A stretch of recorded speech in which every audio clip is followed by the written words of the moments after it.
C'est sûr que la décision qui a été prise par le préfet est une décision politique. Elle s'inscrit dans une logique de communication de la part de la préfecture des Alpes-Maritimes.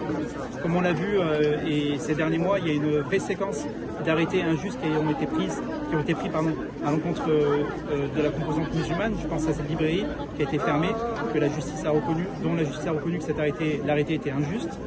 Je pense aux interdictions de manifestation pour la Palestine qui ont été suspendues par le tribunal administratif à 13 reprises. Et vous avez aujourd'hui un arrêté qui est pris par le préfet des Alpes-Maritimes qui vient reprocher un prétendu manque de transparence du côté de l'association Avicenne, qui a remis, et je l'ai dit dans le temps du recours, l'intégralité de ces relevés de compte.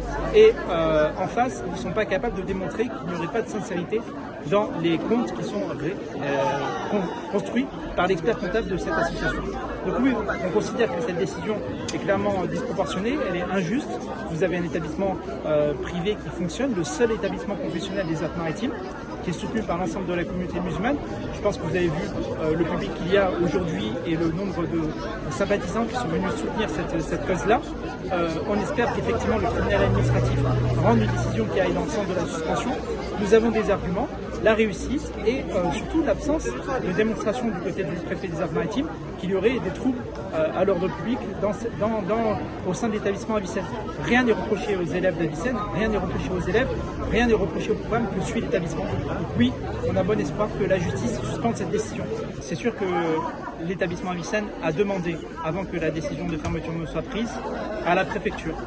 Elle a interrogé la préfecture pour savoir si elle avait besoin d'éléments complémentaires, de relevés de comptes, de conventions, de documents comptables. On a demandé pour éviter cette décision de fermeture et face à nous, on n'a eu qu'un silence du côté de l'administration.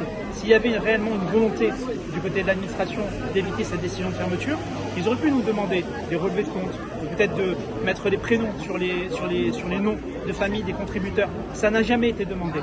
On est en fait que dans l'affichage politique et dans la communication qui ne sert à rien, qui ne fait que fracturer la communauté nationale.